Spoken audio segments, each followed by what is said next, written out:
Hit TV ప్రేక్షకులకు నమస్కారం. నేను మీ మహేష్.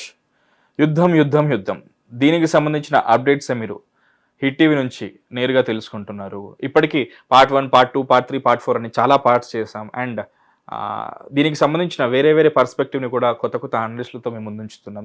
దీన్ని రెగ్యులర్గా ఫాలో అవుతున్నా, మీకు తెలుసు ఇప్పుడు ఏం జరుగుతుందో. అయితే ఫ్రెష్గా అక్కడ సౌత్ ఏషియాలో ఏం జరుగుతుందంటే స్ట్రెయిట్ ఆఫ్ హార్మోస్ జలసంధి దిగ్బంధం జరుగుతుంది. అదే కనుక జరిగితే ఇప్పటికే మనకి గ్యాస్ సిలిండర్ పైన 60 రూపాయలు పెరిగింది. దాన్ని ఇంకా అలాగే ఆ ట్రాఫిక్ని ఇంకా నిర్బంధిస్తే ఇంకా ఇక్కడ జరగబోయే మార్పులు ఏంటి? రాబో రోజుల్లో 4 కీలక రాష్ట్రాల్లో మనకి ఎలక్షన్స్ రాబోతున్నాయి. ఎలాంటి మార్పులు సంభవించవచ్చు? అండ్ అమెరికన్ ప్రెసిడెంట్ ట్రంప్ అడిగితే కూడా వేరే కంట్రీస్ సహాయం చేయడానికి ముందు రావట్లేదు. ఈ యుద్ధ పరిణామం ఇంకా ఎన్ని రోజులు కొనసాగుతుంది? అనుకోవడం అయితే ఏప్రిల్ 1 వరకు అనుకుంటున్నాం, లేకపోతే ఇంకా అంతకన్నా ముందే జరుగుతుందా? ఇంకా దీన్ని పొడిగించే అవకాశం ఉందా? 2 రోజుల్లో ముగుస్తుంది అనుకున్న యుద్ధం కాస్త ఇంకా సంవత్సరాల తరబడి ఇది కొనసాగుతుందా? ఇవన్నీ మనకి ఇంకా ప్రస్తుతానికి యుద్ధానికి సంబంధించిన అప్డేట్స్ని మనకి క్లియర్గా ఎక్స్ప్లెయిన్ చేయడానికి senior political analyst and senior journalist Suresh Kochattil గారు మనతో ఉన్నారు. సార్ నమస్కారం. నమస్తే. గందరగోళంగా ఉంది సార్ మొత్తం బయట.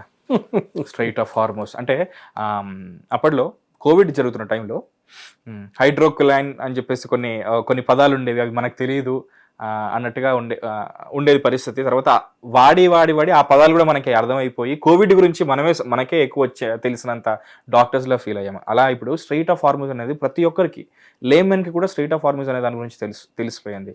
అఫ్కోర్స్ అందులో hit TV credit and contribution కూడా ఉంది, ఎందుకంటే యుద్ధం గురించి ఎప్పటికప్పుడు అప్డేట్స్ ఇస్తున్నాం కాబట్టి. తాజా పరిణామాల సంగతి ఏంటి సార్? స్ట్రెయిట్ ఆఫ్ హార్మోస్ జలసంధి ఏదైతుందో దాన్ని నిర్బంధం చేస్తున్నాం అంటున్నారు. దానివల్ల మళ్ళీ స్టాక్ మార్కెట్ అండ్ మిగతా విషయాలపైన చాలా ఎఫెక్ట్ పడే అవకాశం ఉంది. మన స్టాక్ మార్కెట్ అయితే వాళ్ళు రికవర్ అయింది, చాలా బాగా రికవర్ అయింది. సో దీనికి సంబంధం లేదు. ఇనిషియల్ షాక్ తర్వాత 2-3 రోజులు షేర్లు పడిపోయిన తర్వాత వాళ్ళు పికప్ చేసుకున్నాను. ఓకే, ఇప్పుడు మనం మాట్లాడుతుంది ఇవాళ పొద్దున్న నుంచి నిన్న రాత్రి నుంచి అనుకోవచ్చు. యుఎస్ టైం, యుఎస్ కొత్త డిమాండ్ పెట్టారంటే ప్రెసిడెంట్ ట్రంప్ ఎవరెవరు దేశాల్లో అక్కడి నుంచి ఆయిల్ తీసుకెళ్తున్నారు స్ట్రెయిట్ ఆఫ్ హార్మోస్ నుంచి, వాళ్ళందరూ ఒక నేవల్ టాస్క్ ఫోర్స్ని పెట్టి పెట్రోలింగ్ చేయాలి అని చెప్పారు. అంటే షిప్స్ని ఎస్కాట్ చేసి తీసుకెళ్ళాలి, ట్యాంకర్ని. మనందరూ తెలిసిందే అది ఆల్మోస్ట్ ఒక ఇంపాసిబుల్ టాస్క్. ఎందుకంటే స్ట్రెయిట్ ఆఫ్ హార్మోస్ మనం చాలాసార్లు డిస్కస్ చేసాం దీన్ని. 150 కిలోమీటర్లు, okay, at its widest point 32 కిలోమీటర్లు. మీరు 6 కిలోమీటర్ షోల్డర్ అంటారు, అది తీసేస్తే మీకు మిగిలేదు ఒక 15 కిలోమీటర్ అని చెప్పొచ్చు. 20 కిలోమీటర్ టెక్నికలీ స్పీకింగ్. ఓకే, ఈ 20 కిలోమీటర్లో 3 కిలోమీటర్ లేన్లో ఒక షిప్ ఇట్లా వెళ్తుంది, 3 కిలోమీటర్ లేన్లో ఇంకో షిప్ ఇక్కడికి వస్తుంది. ఎగ్జిటింగ్ అండ్ ఎంట్రింగ్ మన రోడ్ లాగా. నడ్మిట్లో ఒక డివైడర్ ఉంది, అది కూడా 3 కిలోమీటర్లు. ఇదేం ఫిజికల్గా లేదు, నీళ్ళల్లో ఎవరు లైన్ కూడా గీతారు లేదు, కానీ వాళ్ళకి తెలుసు, క్యాప్టెన్స్కి తెలుసు చాలా క్లియర్గా. జియోగ్రఫికల్గా అలా ఉంది. షిప్పింగ్ లేన్స్ క్లియర్గా మార్క్ వాళ్ళ మ్యాప్స్లో ఉంటుంది, వాళ్ళ డేటాలో ఉంటుంది, వాళ్ళ రాడార్లో కనిపిస్తుంది. ఇది పైకి వెళ్తారు సౌదీ అరేబియా నుంచి, కానీ యుఏఈ నుంచి అంటే ఫుజరా వాళ్ళ నుంచి ఆయిల్ కలెక్ట్ చేసుకుంటూ బయటకు వస్తుంది. ఇటువైపు ఇరాన్ నుంచి కూడా వెళ్ళి ఇరాన్ నుంచి కూడా కలెక్ట్ చేసుకుంటారు. మరి అందరూ తెలిసిందే ఇరాన్ ఏమంటున్నారంటే ఇప్పుడు మీరు మా మీద దాడి చేశారు, మా ప్రొటెక్షన్ ఎట్లా చేసుకోవాలంటే మాకు తెలుసు. ఒకటి, మా మీద ఎవరు దాడి చేశారో వాళ్ళ మీద దాడి చేస్తాం, అది నడుస్తుంది. ఇప్పుడు ఇవాళ పొద్దున యుఎస్ ఎంబసీ మీద బగ్దాద్లో దాడి చేశారు. మళ్ళీ పెద్ద ఒక రాడార్ ఉండే దానిపైన డిస్ట్రాయ్ చేశారు ఇరాన్. నిన్న యుఏఈ ఎయిర్పోర్ట్ మీద, దుబాయ్ ఎయిర్పోర్ట్ మీద దాడి చేశారు. దుబాయ్ ఎయిర్పోర్ట్ దగ్గర ఉన్న ఒక ట్యాంక్, పెద్ద ఫ్యూయల్ ట్యాంక్ని తగలబెట్టారు. అదే టైంలో Fujairah, which is enclave of UAE, అంటే one of the emirates, oil producing emirates, oil distributing emirates, దాని మీద దాడి చేశారు ఇరాన్. ఓకే, వాళ్ళు చాలా క్లియర్గా మీరు మా మీద దాడి చేస్తే మేము కూడా మీ మీద దాడి చేస్తామని చాలా క్లియర్గా కొడుతున్నారు వాళ్ళు. ఓకే, దాంట్లో డౌట్ లేదు. ఇప్పుడు జరుగుతుంది ఏంటంటే ఇరాన్ కొత్త ఆప్షన్స్ చూస్తున్నారు. ఒక అన్కన్వెన్షనల్ వార్ ఫైట్ చేస్తున్నారు. అన్సిమెట్రికల్ వార్ అంటే యుద్ధం అంటే మన దాంట్లో 2 ఆర్మీస్ ఉంటాయి, ఇటువైపు నుంచి వస్తుంది, ఆర్మీలు కొట్టుకుంటారు, చాలామంది చనిపోతారు. దాంట్లో క్యానన్స్ యూజ్ చేస్తారు, తుపాకీలు యూజ్ చేస్తారు, ట్యాంకులు యూజ్ చేస్తారు. ఇది ఏం లేదు ఇప్పుడు. ఇది ప్యూర్లీ టాక్టికల్ వార్ నడుస్తుంది. ఎవరో ఎక్కడో కూర్చొని 2 బటన్లు ప్రెస్ చేస్తున్నారు, ఒక మిసైల్ ఒక వైపు వెళ్ళిపోతుంది, ఇంకో డ్రోన్ ఇంకో వైపు వెళ్ళిపోతుంది. ఓకే. ఇప్పుడు ప్రెసిడెంట్ ట్రంప్ ఏం చెప్పారు, Japan, South Korea, China, France, Australia, UK వీళ్ళందరూ కలిసి ఒక నేవల్ ఫోర్స్ని బట్టి స్ట్రెయిట్ ఆఫ్ హార్మోస్ని పెట్రోల్ చేద్దాం, షిప్స్ని అన్ని ఎస్కాట్ చేసి తీసుకెళ్దాం అని చెప్పారు. కానీ అది నడవట్లేదు. ఆస్ట్రేలియా నో చెప్పేశారు, ఆస్ట్రేలియా స్ట్రైట్ అవే. ఫ్రాన్స్ కూడా నో చెప్పారు. యూకే మేము చూస్తాము ఇంకా డిసైడ్ చేయలేదన్నారు. ఎందుకంటే ఇదే యూకేని 2 వారాల ముందు, 2 వారాలు కూడా కాదు, ఒక వీక్ ముందు ప్రెసిడెంట్ ట్రంప్ చాలా మటుకు ఇన్సల్ట్ చేశారు యూకేని. అప్పుడు జాక్ స్టామర్ మేము ఒక ఎయిర్క్రాఫ్ట్ కెరియర్ పంపిస్తాము, ఎందుకంటే అది సర్వీస్లో ఉంది, రిపేర్ అవుతుంది, మీరు వెయిట్ చేయగలరా అంటే, ఎందుకు, మాకు కావాల్సిన మీరు పంపించలేదు, ఇప్పుడు మీరు యుద్ధం గెలిచిన తర్వాత మీరేం పంపిస్తారు, ఇప్పుడు మాకు అక్కర్లేదు, మేము గుర్తుపెట్టుకుంటాం మిమ్మల్ని అన్నాడు. ఇప్పుడు అదే జాక్ స్టామర్ దగ్గర వెళ్ళి మీరు ఇప్పుడు పంపిస్తారా బోటు, జాక్ స్టామర్ అన్నారు మీరు అక్కర్లేదు అన్నారు కదా. So we're not sending. Australia కూడా సేమ్ డైలాగ్. ఇటువైపు సౌత్ కొరియా అండ్ జపాన్ చూస్తాము, ఎందుకంటే South Korea and Japan US మీద ఆధారపడి ఉంటారు వాళ్ళ సెక్యూరిటీ కోసం. ఓకే. జపాన్ దగ్గర పెద్ద ఆర్మీ లేదు. సెకండ్ వరల్డ్ వార్ తర్వాత వన్ ఆఫ్ ద డిసిషన్స్ ఆరైడ్ పవర్ తీసుకున్నాడు అంటే జపాన్ని ఎప్పుడూ ఫుల్ ఫ్లెడ్జ్డ్ ఆర్మీని రైజ్ చేయకుండా కాపాడుకోవాలి, వాళ్ళకి ఛాన్స్ ఇవ్వకూడదు జపాన్కి. ఎందుకంటే సెకండ్ వరల్డ్ వార్లో చాలా మటుకు డ్యామేజ్ జరిగింది జాపనీస్ ఆర్మీతోనే. మన ఇండియా దాకా వచ్చారు, మీకు గుర్తుంది, సుభాష్ చంద్రబోస్తోని కొహిమా దాకా వచ్చారు, అండమాన్ అండ్ నికోబార్ క్యాప్చర్ చేశారు.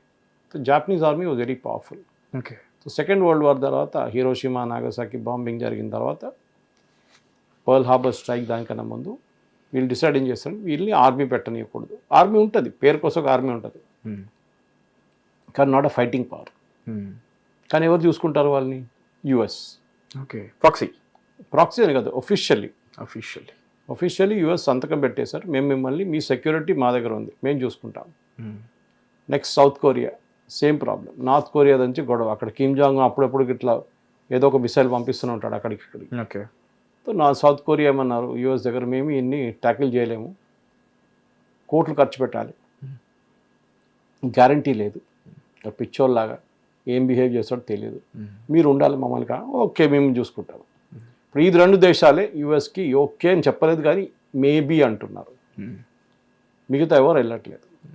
ప్రెసిడెంట్ ట్రంప్కి కోపం ఏమొస్తుందంటే చైనా మీద ఎస్పెషల్లీ, మీరు ఇక్కడి నుంచి ఆయిల్ తీసుకెళ్తున్నారు, రోజు 4 నుంచి 5 ట్యాంకర్లు తీసుకెళ్తున్నారు, క్రూడ్ ఆయిల్ కానీ ఎల్పిజి కానీ సిఎన్జి కానీ, మళ్ళీ మీరు ఎందుకు పెట్రోల్ చేయట్లేదు, మాతో వచ్చి మీరు షిప్ కూడా పెట్టచ్చు కదా, నేవల్ షిప్స్.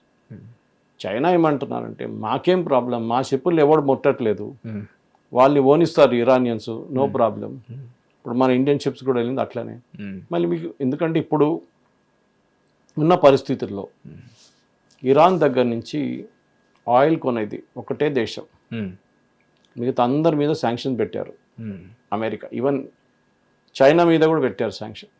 చైనా పట్టించుకోరు, మీరు ఏమైనా చేసుకోండి, మేము ఆయిల్ కొంటాం, మాకు ఆయిల్ కావాలి.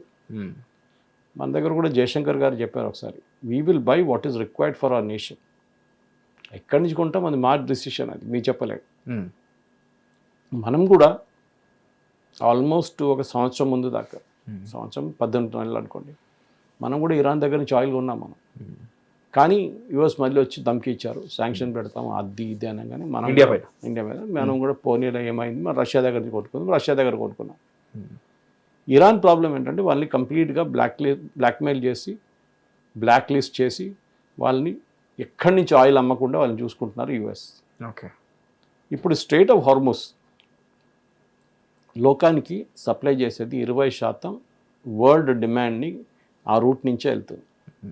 ప్రతిరోజు 70 షిప్పులు తిరుగుతుంది పైకి కిందకి. అది మీరు ఎఫెక్టివ్లీ క్లోజ్ చేశారు. చైనీస్ షిప్స్, ఇండియన్ షిప్స్ కొన్ని పోతున్నాయి, కానీ ఆ 70 ఎక్కడ లేదు, 10 కూడా తిరగట్లేదు ఇప్పుడు. ఓకే. ఈ పరిస్థితిలో ఉన్నాం. నేను ఎందుకు చెప్తానంటే మన ప్రేక్షకులు అర్థం చేసుకోవాలి.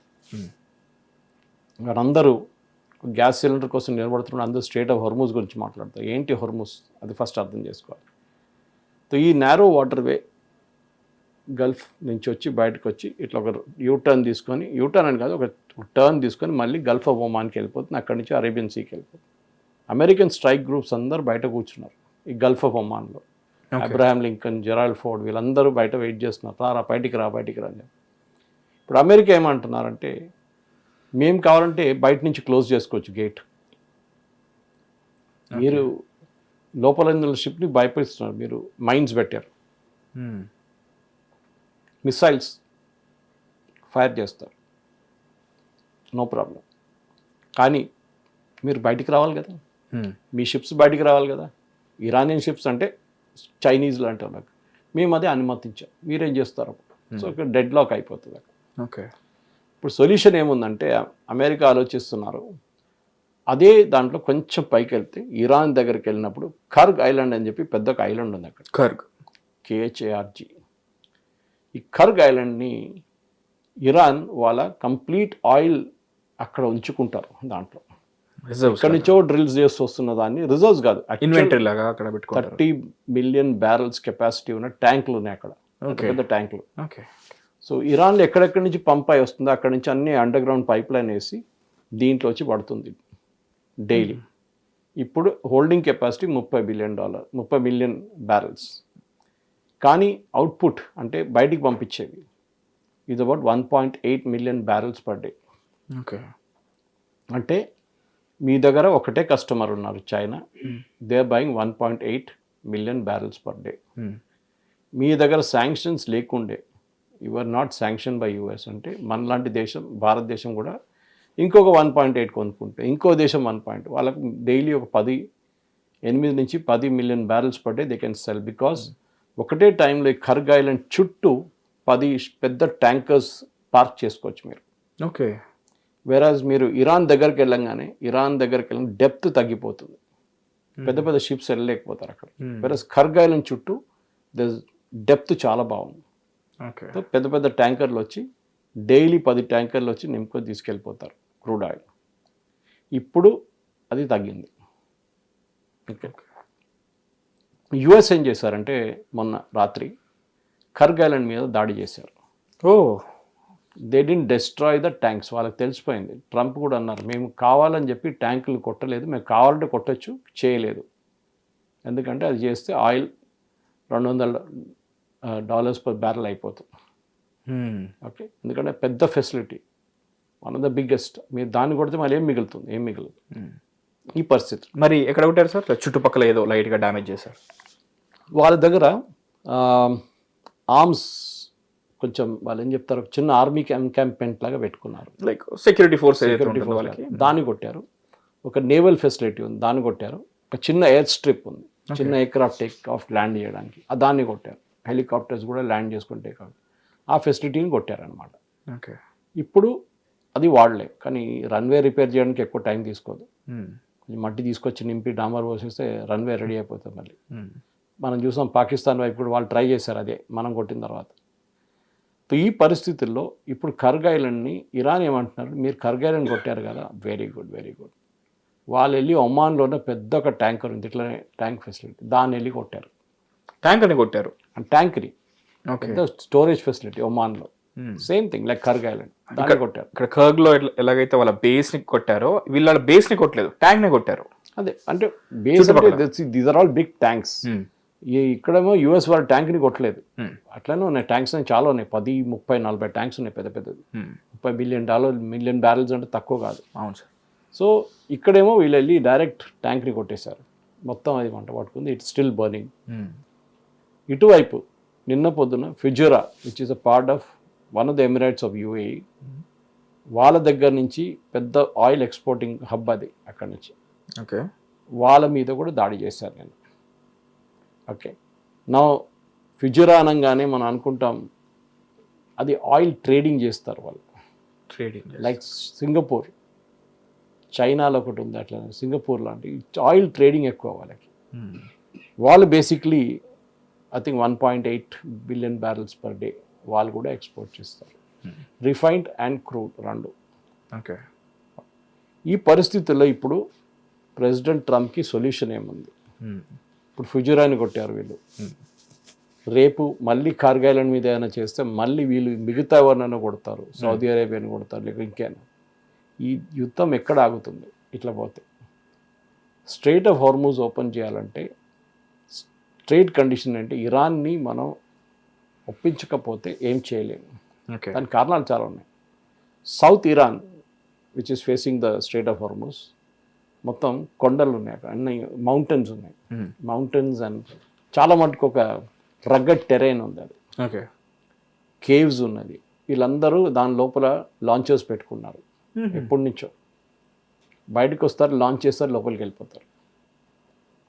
సో మీరు ఒక షిప్ పెద్దగా వెళ్తుంది, ఎంత అబౌట్ 20 కిలోమీటర్ స్పీడ్లో వెళ్తుంది ఆ Gulf of Strait of Hormuz నుంచి. కొంచెం బయటికి వెళ్ళినాక మంచి స్పీడ్లో పోతుంది, కానీ with in the Strait of Hormuz only 20 to 25 kilometre speed, నారోగా ఉంటుంది కాబట్టి సార్, పాయింట్ లాగా ఉంటుంది అక్కడ. సో 20-25 కిలోమీటర్స్ పర్ స్పీడ్లో పోతుంది దాన్ని, like sitting duck. Okay.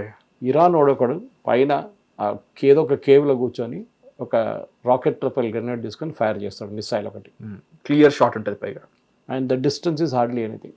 Matter of seconds అదేంటి షిప్ని కొట్టేస్తారు. సేమ్ విత్ డ్రోన్స్, ఒక చిన్న ట్రక్ పెట్టుకొని దాని నుంచి లాంచ్ చేసి ట్రక్ని మళ్ళీ దాచేస్తారు ఎక్కడ లోపల. శాటిలైట్ అని తీసుకొచ్చి వీళ్ళు చూడంగానే అది కనిపించదు, అక్కడ ఎక్కడ పోయిందో తెలియదు. మూడోది వీళ్ళు మైన్స్ వేశారు, సీలో మైన్స్ వేశారు. ఓకే. అది కింద ఫ్లోర్లో పడి ఉంటుంది, ఓషన్ ఫ్లోర్లో కొన్ని ఫ్లోట్ అవుతుంది. ఫ్లోట్ అయితే అట్లీ మీకు కనిపిస్తుంది. మైన్ మీరు నీళ్ళలో వెళ్ళి డెస్ట్రాయ్ చేయలేరు. ఫస్ట్ దాన్ని you to pick it up, okay, and then మీరు కావాలంటే షోర్కి తీసుకురావచ్చు, లేకుంటే సీలోనే డెస్ట్రాయ్ చేయొచ్చు. దాని మీద ఇంకొక ఇగ్నైటర్ పెట్టి, లేకుంటే ఇంకొక ఏం చెప్తారు బ్లాస్టర్ పెట్టి బ్లాస్ట్ చేయాల్సి వస్తుంది. దాన్ని కొంచెం దూరంకి వెళ్ళి మళ్ళీ బ్లాస్ట్ చేయొచ్చు. ఎన్ని మైన్స్ ఇరాన్ వేసారో తెలియదు. వాళ్ళు కొన్ని సంవత్సరాల నుంచి చేస్తున్నారు ఈ పని. ఇది కాకుండా నాలుగోది ఇరాన్ దగ్గర చిన్న చిన్న అటాక్ క్రాఫ్ట్ ఉంది. ఓకే.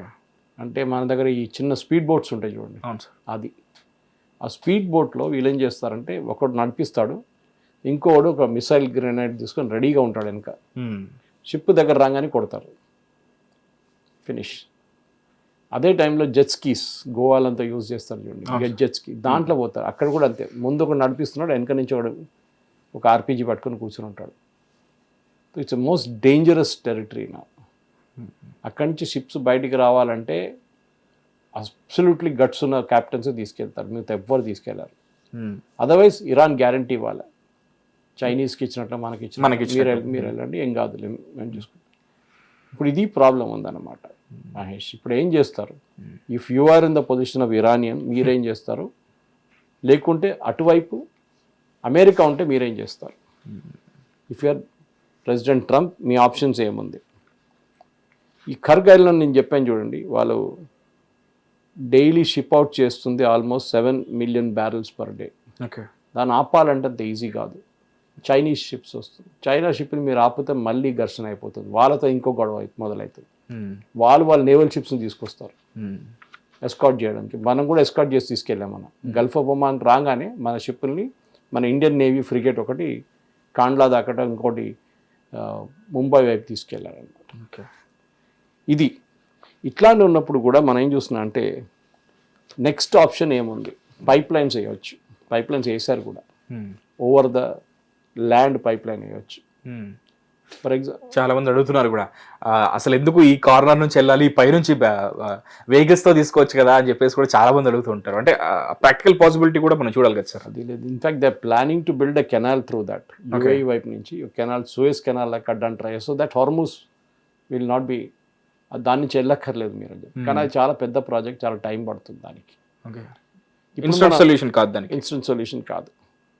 ఇప్పుడు ఈ మన ప్రాబ్లం ఎక్కడ వస్తుందంటే ఇంటర్నేషనల్ లెవెల్లో ఫ్యూయల్ ప్రైస్ తగ్గించాలంటే ఈ స్ట్రైట్ ఆఫ్ హార్మూజ్ ఓపెన్ పెట్టాలి. సో యుఎస్ ఏం ప్రపోజ్ చేస్తున్నారంటే కర్గ్ ఐలాండ్ క్యాప్చర్ చేసుకుందాం. కర్గ్ ఐలాండ్లో ఒక 200-500 మెరైన్స్ని పంపించి క్యాప్చర్ చేద్దాం. ఇరానియన్స్ ఊరుకోరు, వాళ్ళు అక్కడ కూర్చొని చూడట్లేదు, వీళ్ళు వెళ్తున్న బోట్లు చూస్తుంటారు, వాళ్ళు కొడతారు వాళ్ళు. కానీ ఇరాన్కి భయం ఏంటంటే మీరు ట్యాంకులు తగలబెట్టారంటే దెన్ రేపు యుద్ధం ఆగిపోతే కూడా మళ్ళీ ఆ ట్యాంకుల్ని రీస్టోర్ చేయాలంటే మీకు సంవత్సరాలు పడుతుంది. వాళ్ళ ట్యాంకే కదా అది. ఇన్ఫ్యాక్ట్ ఖర్గ్ ఐలాండ్ అనే ఫెసిలిటీ కట్టింది ఒక అమెరికన్ కంపెనీ అమోకో అని చెప్పి. ఇప్పుడు అది వీళ్ళు కొనుక్కున్నారు, బ్రిటిష్ పెట్రోలియం కొనుక్కున్నారు వాళ్ళని. అమోకో 60s కట్టారు. సో అమెరికన్స్ కట్టింది అదే ఖర్గ్ ఐలాండ్ని అమెరికన్స్ వెళ్ళి క్యాప్చర్ చేస్తారు. ఇప్పుడు క్యాప్చర్ చేసి ఏం చేస్తారు, అక్కడ కూర్చుంటారు. కూర్చొని ఇరాన్ని బ్లాక్మెయిల్ చేస్తారు. ఏమంటారు, షిప్స్ని పోనీయండి స్ట్రైట్ ఆఫ్ హార్మోస్ నుంచి, లేకుంటే మేము ఇక్కడ ఉన్నాం, మీ మొత్తం ట్యాంకులు తగలబెట్టేస్తాం. లేకుంటే తగలబెడితే ఇంకో ప్రాబ్లం చెప్పాను చూడు, 200 అయిపోతుంది బ్యారెల్కి, అది ఇంకో ప్రాబ్లం. అది అప్పుడు ఎంటైర్ వరల్డ్లో ఇరాన్కి ఇప్పుడు వచ్చే ఆదాయం అంతా ఈ ఐలాండ్ నుంచే వస్తుంది. ఓకే. ఇంకో చిన్నది ఉంది వాళ్ళ దగ్గర, ఇంకో ప్లేస్లో ఉంది ఒకటి, కానీ దట్ ఈస్ నథింగ్ మచ్. ఆ పోర్ట్ నుంచి వాళ్ళు ఎక్కువ అమ్మలేకపోతున్నారు అన్నమాట. వీళ్ళ దగ్గర మెయిన్ ఇదన్నమాట. సో వీళ్ళు ఇరాన్కి చాలా క్లియర్గా తెలుసు అమెరికాతో ఒక ఒప్పందంకి రావాల్సి ఉంటుందని చెప్పేసి. కానీ అది ఎట్లా చేస్తారు, ఏం చేస్తారు అనేది ఇప్పుడు రాబోయే కొన్ని రోజుల్లో మనకి చాలా క్లియర్గా తెలిసిపోతుంది.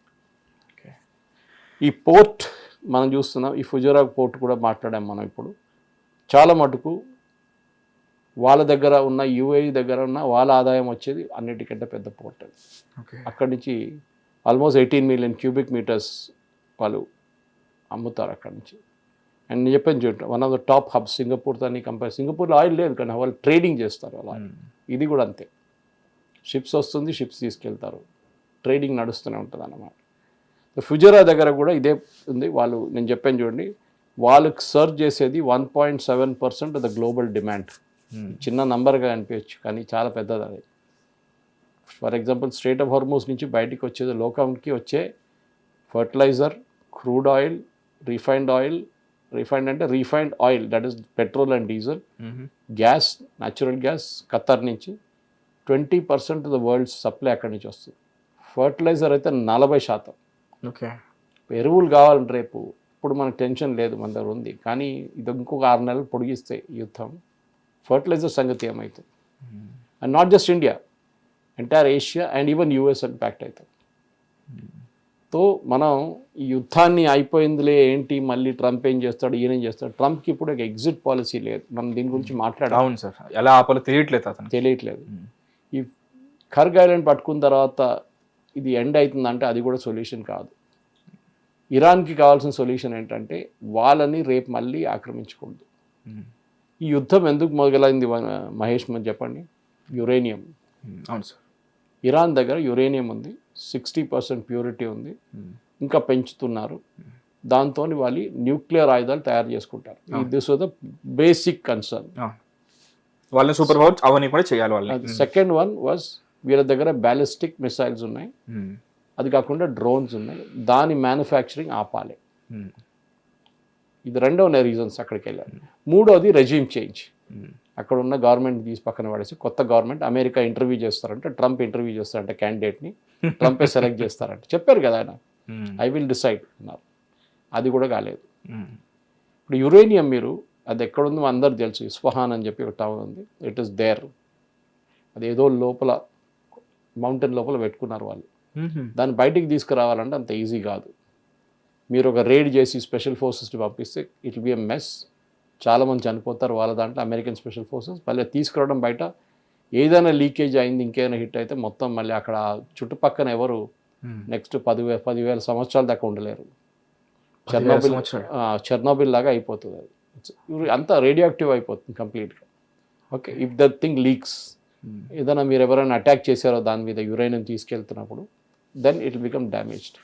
400 కిలోలు ఉన్నాయి దానికోసం.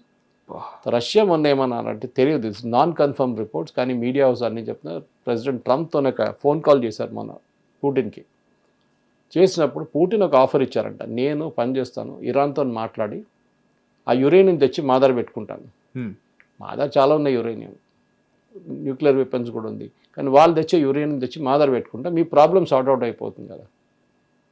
వాళ్ళకి ఓన్లీ వాళ్ళ ప్లాంట్ ఉంది, న్యూక్లియర్ ప్లాంట్ ఒకటి, అది నడిపించడానికి కావాల్సిన యురేనియం ఇచ్చేస్తాం, which is low grade, purity ఎక్కువ ఉండదు.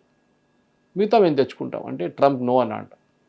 Actually it is a foolish thing. Yes అని చెప్పాలి ఉండే, ఎందుకంటే మన first primary problem sort out అయిపోతుంది. ఇరాన్ దగ్గర యురేనియం ఉండదు, అంటే హై గ్రేడ్ యురేనియం ఉండదు.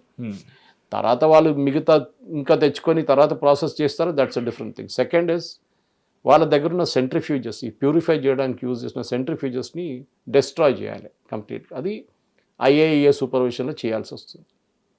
అది కూడా చేయొచ్చు. ఇలా facility, manufacturing facility for ballistic missile అదొక పెద్ద స్టిక్కింగ్ పాయింట్. అది ఇరాన్ అంత ఈజీగా అగ్రీ చేయరు. ఎందుకంటే వీళ్ళ దగ్గర వీళ్ళు ఒకటే తయారు చేసేది కాదు, తజికిస్తాన్లో కూడా తయారు చేస్తున్నారు డ్రోన్లు అండ్ మిసైల్స్. అక్కడి నుంచి వీళ్ళు తెప్పించుకుంటున్నారు. తజికిస్తాన్ కొంత రష్యాకి అమ్ముతున్నారు. ఇప్పుడు ఈ షహీద్ 2 డ్రోన్స్ అని వాడుతున్నారు చూడండి, చాలా ఎఫెక్టివ్గా. అది చాలా మటుకు ఇరాన్లోనే తయారైంది. ఇరాన్ దాన్ని చాలా బాగా వాడుకుంటున్నారు. They really know how to use it. చిన్న పికప్ ట్రక్ నుంచి మీరు టేక్ ఆఫ్ చేసుకోవచ్చు. చిన్న మీరు ఒక 10 feet రోడ్ ఉంటే దాని నుంచి ఇట్ కెన్ టేక్ ఆఫ్. చిన్న ప్లేన్ లాగా, అది అన్పైలటెడ్ అన్మ్యాన్డ్ ప్లేన్ అని చెప్పి, like kind of remote control లాగా. Yeah, it's huge. బట్ చిన్న మన దగ్గర ట్రైనర్ ఎయిర్క్రాఫ్ట్ తిరుగుతూ ఉంటుంది బేగంపేట నుంచి అప్పుడప్పుడు, అట్లాంటిది. సో ఈ డ్రోన్స్ని ఆపడం చాలా ఛాలెంజింగ్గా ఉంది ఇప్పుడు. మిసైల్స్ అప్పుడు కూడా ఆపొచ్చు, కానీ డ్రోన్స్ని ఆపలేకపోతున్నారు. ఇప్పుడు ఇవాళ పొద్దున ఇరాన్ అంటున్నారు, మేము ఒక లాంగ్ రేంజ్ మిసైల్ ఫైర్ చేసాం టెస్టింగ్ పర్పస్. డాన్సింగ్ మిసైల్ అంటుంది. Dancing missile, okay. దాన్ని 2000 kilometers దాకా దాన్ని డిస్టెన్స్ కవర్ చేయొచ్చు. అది మన అగ్ని లాగా. అగ్ని కెన్ కవర్ మోర్ ఆల్సో. అగ్ని గోస్ అప్ టు 3000. వీళ్ళు ఇప్పుడు ఎవరిని కొడతారు?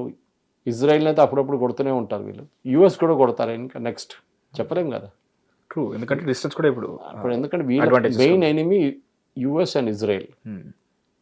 ట్రంప్ అంటున్నాడు మేము మొత్తం జంప్షన్ చేస్తాం, వాళ్ళ మిలిటరీ లేదు, ఎయిర్ ఫోర్స్ లేదు, నేవీ లేదు. కానీ వాళ్ళు ఇప్పుడు కూడా వాళ్ళు పోరాడుతున్నారు.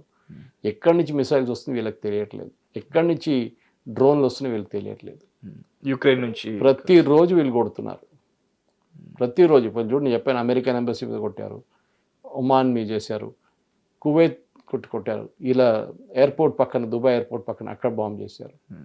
దుబాయ్లో ఉన్న ఎక్కడెక్కడ మేజర్ ప్లేసెస్ ఉన్నాయో, పోర్ట్స్ ఉన్నాయో అన్నీ ఖాళీ చేయమని చెప్పి ఇరాన్ ఆర్డర్ ఇచ్చారు పక్కన ఉన్న ప్రజలకి. మేము అక్కడ బాంబ్ చేయబోతున్నాం, ఎందుకంటే మా పోర్ట్ మీద బాంబ్ చేసిండ్రు ట్రంప్ ఖర్గ్ ఐలాండ్లో, మేము కూడా మీ మీద చేస్తాం. ఇది ఎట్లయిపోయిందంటే కొట్టేది ఒకడు, మీరు కొడుతున్నాడు ఇంకోండి. అమెరికాని కొట్టడానికి దమ్ లేదు, లేకుంటే distance wise it's two long. So ఎవడు దొరికాడు, వాళ్ళ పక్కన నైబర్ దొరికాడు, వాడిని కొడుతున్నారు. మేము కూడా చూసాను సార్ దానికి సంబంధించి. లాజిక్ ఏంటంటే మీరు అమెరికాకి సహాయం చేస్తున్నారు, గ్రేట్. మీరు వాళ్ళ ఎయిర్ ఫోర్స్ బేస్కి ప్లేస్ ఇచ్చారు, పెద్ద ఎయిర్ ఫోర్స్ బేస్ ఉంది, లైక్ ఖతార్లో అట్లా 8,000 people, 8,000 సర్వీస్ పర్సన్ పని చేస్తారు అక్కడ.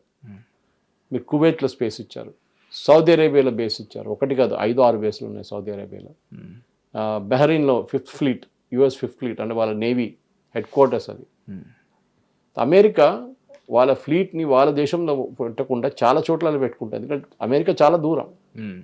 మిడిల్ ఈస్ట్లో మీరు ఒక ఇంటర్వెన్షన్ చేయాలంటే, ఒక బాంబింగ్ రైడ్ చేయాలంటే మీరు ఎక్కడి నుంచి తెచ్చుకోవాలి? అమెరికా నుంచి తెచ్చుకోవాలి ఎయిర్క్రాఫ్ట్ అని, లేకుంటే డిగో గార్షియాని తెచ్చుకుంటారా? చాలా చిన్న ఫెసిలిటీ అది. మీకు పర్మనెంట్ బేసిస్ కావాలండి. ఓకే, ఆ పర్మనెంట్ బేసిస్కి మీరు ఆఫర్ ఏమి ఇచ్చారు? మీ మీద ఎవరు దాడి చేయకుండా మేము చూసుకుంటాము.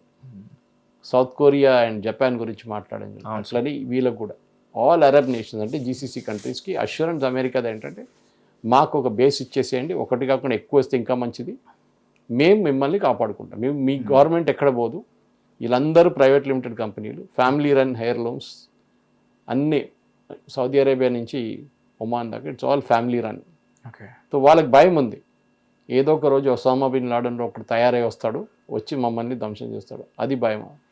కాపాడుకోవాల్సింది US. సో బేస్ ఇవ్వండి మాకు, 1, 2, 3 బేస్లు ఇవ్వండి, మేము మా ఎయిర్క్రాఫ్ట్ పెట్టుకుంటాం, మా వాళ్ళు ఉంటారు, మిమ్మల్ని చూసుకుంటాం. ఏమైనా అయితే రేపు పొద్దున వాని మీద వెళ్ళి బాంబు వేసేస్తాం, ఎవడు గొడవ చేస్తున్నాడు వాడిని ఫినిష్ చేసేస్తాం. కానీ ఆ బేస్ల మీదనే వీలేసారు ఇప్పుడు ఆ బేస్ని వీలేమంటున్నారు, మీరు అమెరికాకి ప్లేస్ ఇచ్చారు, so you are also equally guilty party. మా మీద దాడి చేశారు అమెరికా, ఎట్లా చేస్తారు? మీ పోర్ట్ నుంచి టేక్ ఆఫ్ చేసి, మీ రన్వే నుంచి టేక్ ఆఫ్ చేసి మా వైపు వస్తున్నాడు, సో మీ రన్వే మేము కొడతాం. మీరు ముస్లిం నేషన్స్ అయినా కానీ మీరు వాళ్ళు ఏం చూడట్లేదు, ముస్లిం నేషన్, ఈద్ నడుస్తుంది, రమదాన్ ఉంది, ఏం చూడట్లేదు. ఓకే, ఇరాన్ ఏమంటున్నారంటే, ఇరాన్కి ఒక సివిలైజేషనల్ బ్యాటిల్, ఇది సర్వైవల్ బ్యాటిల్. వాళ్ళకి వాళ్ళకి ఎట్లనో దీని నుంచి బతికి బయటపడాలి. దీనికన్నా వెన్ ఇరాక్ వార్ జరిగినప్పుడు సద్దాం హుసేన్ ఇరాక్ నుంచి వచ్చి ఇరాన్ మీద దాడి చేశారు. మీకు గుర్తుండి కువైత్కి వెళ్ళే ముందు, కువైత్ తర్వాత జరిగింది. అప్పుడు అన్ని దేశాలు including those in the Middle East Saddam Hussein support చేశారు. ఓకే. ఎందుకంటే వాళ్ళకి ఇరాన్ గురించి తెలుసు. ఈయన వెళ్ళి వాళ్ళు ఫినిష్ చేసేస్తే Iran will become a modern country again like Shah of Iran వచ్చిన టైం.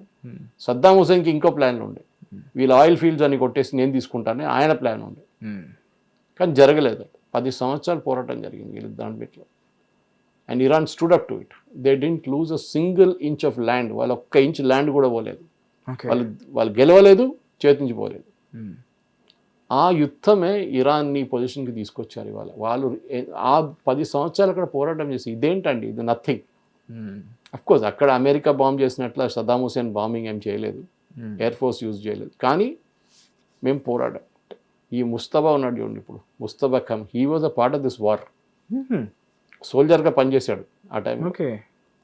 సో అట్లాంటి నుంచి చాలామంది ఇరానియన్స్ బయటకు వచ్చింది. వాళ్ళకి హార్డ్ అండ్ అయిపోయారు. వాళ్ళు ఎవరిని చూస్తే కోపం వాళ్ళకి, మా మీద మా సివిలైజేషన్ కొట్టడానికి మీరు వస్తున్నారు. ఇవాళ మిసైల్ ఫైర్ చేస్తే చెప్పండి, సిల్హెన్ సంథింగ్ ద మిసైల్ పేరు, దానికి ఇంకో పేరు ఉంది Ashura, which is the Parsi equivalent. Okay, Parsi దాంట్లో వాళ్ళకి రిలీజ్ వస్తుంది అషూరా. ఆ పేరు చూడండి, వాళ్ళు Persians, they are not Arabs. చాలా క్లియర్ డిఫరెన్సియేషన్ ఉంది. ఇరాన్ అటు, after state of Hormuz Arabs. Okay. So we will not accept the Arabs. వాళ్ళ మాకు సంబంధమే లేదు. ఇన్ఫ్యాక్ట్ ఇరాక్లో, which is the neighbour, Saddam Hussein ఉన్న ఇరాక్లో మెజారిటీ ఆర్ షియైట్స్. షియా వాళ్ళు ఉన్నారు మెజారిటీ, ఇరాన్ లాగానే. ఇరాన్లో వాళ్ళు 90%, 95% వాళ్ళు. ఇక్కడ 50% కన్నా ఎక్కువ ఉన్నారు. కానీ ఇన్ని సంవత్సరాల దాకా వాళ్ళని పరిపాలించింది మైనారిటీ వాళ్ళు. ఓకే. ఏది, సున్నీ వాళ్ళు. దాని తర్వాత మన సద్దాం హుసేన్ ఒక కమ్యూనిటీ ఉన్నారు వాళ్ళు. సో వీళ్ళకి కోపం ఉండే. ఇప్పుడు ఏం జరుగుతుంది, ఆ యుద్ధం ఇరాన్ నుంచి మారి ఇప్పుడు ఇరాక్కి వెళ్ళింది. ఓకే. మన బాంబింగ్ చేశారు అమెరికా అండ్ ఇజ్రాయెల్ కలిసి ఇరాక్ మీద. మీకు గుర్తుంటుంది ISIS. Okay, now it's Iraq and Syria ISIS. ISIS ఎక్కడ లేదు ఇప్పుడు. సిరియాలో ఉన్నారు, ఇరాక్లో ఉన్నారు. అక్కడ కర్డ్స్ ఉన్నారు. కర్డ్స్ సిరియాలో కూడా ఉన్నారు. టర్కీ మీద దాడి చేస్తారు. టర్కీ ఇప్పుడు రీసెంట్లీ ట్రంప్ ఒక ప్రపోజల్ తీసుకొచ్చారు, మీకు గుర్తుంటుంది. వీళ్ళకి ఆయుధాలు ఇద్దాం కర్డ్స్కి, వాళ్ళు ఇరానియన్స్ని అటాక్ చేస్తారు, మనం గెలిచిపోతాం, మనం ఇరాన్ గవర్నమెంట్ మన చేతికి వచ్చేస్తుంది, వెనిజువేలా లాగాని. కానీ ఇమ్మీడియట్గా ఎర్దోగాన్ వార్నింగ్ ఇచ్చారు అక్కడి నుంచి, కర్డ్స్కి ఆయుధాలు ఇవ్వకండి, వాడు రేపు నా మీద వచ్చి పడతాడు వీళ్ళందరూ కలిసి, please don't give it to them. Immediately ఆ ప్లాన్ డ్రాప్ అయిపోయింది. రెజీమ్ చేంజ్ ఇప్పుడు లేదు. America is not interested in regime change. వెనిజువేలాలో చేసినట్లనో, లేకుంటే క్యూబాలో ఇప్పుడు చేయబోతున్నారని చెప్పేదానికి, అట్లా ఇప్పుడు జరగదు. That thing is out of question. నాకు విషయం అర్థమైంది సార్. ముజ్తబా ఇప్పుడు అంటే ముజ్తబా గ్రిట్ని ఇప్పుడు నేను తక్కువ అంచనా వేయలేను, because he worked with Saddam Hussein. Not worked against Saddam Hussein. Worked against Saddam Hussein as soldier. పైగా ఇప్పుడు అతను ఎంత హార్డ్ అండ్ అయిపోయాడో నాకు ఇప్పుడు ఒక అంచనా వచ్చింది. అండ్ ఇప్పుడు అంటే ఇప్పుడు ఈ మొన్నటి వరకు 11 రోజులు, ఇప్పుడు 13 రోజులు అయింది అనుకుంటాను. Depends on which geography you are. US ఉంటే ఒక రోజు తక్కువ ఉంటుంది. సో ఇప్పుడు ఇన్ని రోజులు ఈ యుద్ధాన్ని చూస్తే అతని గ్రిట్ ఏంటో నాకు ఇంకో చిన్న క్లారిటీ వచ్చింది. And on other side American president చెప్తే కూడా ప్రపంచ దేశాలు హెల్ప్ చేయడానికి సిద్ధంగా లేవు. ఓ విధంగా ఇతని పట్టు సడులుతుందని అని చెప్పుకోవాలి. సో మనకి ఇప్పుడు ఇండియాలో చూస్తే 4 కీలక రాష్ట్రాల్లో ఎన్నికలు కూడా రాబోతున్నాయి. ఇది ఆగితే ఏంటి, ఆగకపోతే ఏంటి, మనకేమైనా ఎఫెక్ట్ ఉంటుందా, ఉండదా? Like we should be prepared. మన ఆల్రెడీ అవుతున్న ఒక ప్యానిక్ సిచ్యువేషన్ ఉండే మొన్న దాకా ఎల్పిజిది. మన దేశంలో బహుశా మీకు చెప్పాను ఆ రోజు 33 crore కనెక్షన్, 33 crores కనెక్షన్స్ ఉంది మనకి ఎల్పిజి. ఓకే. దాంట్లో మోదీ గవర్నమెంట్ వచ్చినప్పుడు 14 కోట్లే ఉండే 2014లో. 2026కి వచ్చేటప్పుడు 14 కోట్ల నుంచి 14,50,00,000 నుంచి ఇప్పుడు 33 కోట్లకు వచ్చేసాం మనం. 33 crores. ఓకే. దాంట్లో 10 కోట్లు ఈస్ ఉజ్వల స్కీమ్, ప్రధానమంత్రి ఉజ్వల స్కీమ్. ఇది పేదోళ్ళకి ఫ్రీగా ఎల్పిజి అండ్ సబ్సిడైజ్ ఎల్పిజి ఇచ్చేది. అది దాంతోనే ఇది పెరిగిందనమాట. ప్లస్ 14 + 25 అవుతుండే 26 అవుతుంది, కానీ 33కి వెళ్ళింది.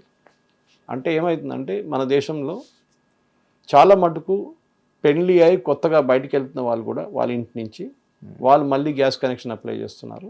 దాంతో పాపులేషన్ పెరిగింది. మనకి ఇప్పుడు 33 కోట్ల ఎల్పిజి సిలిండర్ కనెక్షన్స్ ఉంది. ఓకే. ఇప్పుడు మోదీ గవర్నమెంట్ కొత్త చట్టం మనం తీసుకొచ్చారు. ఏంటంటే మన వైపు అన్నిటికంటే సేఫెస్ట్ పైప్డ్ న్యాచురల్ గ్యాస్. మీరు ఈ పెద్ద పెద్ద గేటెడ్ కమ్యూనిటీకి వెళ్తే, పెద్ద అపార్ట్మెంట్స్కి వెళ్తే, 600-700 అపార్ట్మెంట్స్ ఉన్న దానికి వెళ్తే, మై హోమ్ భూజా లాంటిది, పెబుల్ సిటీ లాంటిది, అక్కడ పైప్డ్ గ్యాస్ కనెక్షన్స్ ఉంటాయి. ఓకే, అంటే ప్రతి ఇంటికి ఒక పైప్ వస్తుంది, ఎల్లో కలర్లో ఉంటుంది, ఒక మీటర్ ఉంటుంది, కావాల్సిన దాని నుంచి రీడింగ్ తీసుకుంటారు అంతే. జస్ట్ లైక్ మన electricity. Same when I was in Trivandrum, నేను అక్కడ ఉంటున్న ఫ్లాట్లో కూడా అదే ఉండే, సేమ్ థింగ్. నేను భాగ్యనగర్ గ్యాస్ లిమిటెడ్కి అండర్ గ్రౌండ్ పైప్ లేయింగ్ టైంలో నేను ఉన్నాను sir. Like I worked with them. That's what I'm saying. కానీ భాగ్యనగర్ పైప్ వాళ్ళ గ్యాస్ వాళ్ళు they are not expanded really well అన్నమాట. వాళ్ళు టార్గెట్ ఏం చూస్తారంటే 400-300 అట్లాంటి పెద్ద పెద్ద అపార్ట్మెంట్స్ టార్గెట్ చేస్తున్నారు. ఓకే. ఇప్పుడు గవర్నమెంట్ ఏం చేస్తున్నారంటే పుష్ చేస్తున్నారు, దీన్ని ప్రతి ఇంటికి తీసుకెళ్ళడానికి ట్రై చేయండి. ఓకే. ఎల్పిజి సిలిండర్స్ లేకుండా చూడండి. మీకు ఒకసారి పిఎన్ తీసుకుంటే, మీరు అంటే పైప్ న్యాచురల్ గ్యాస్ తీసుకుంటే, then you cannot have an LPG connection. Oh, forever. అంతే. నిన్న రాత్రి చేసేసారు.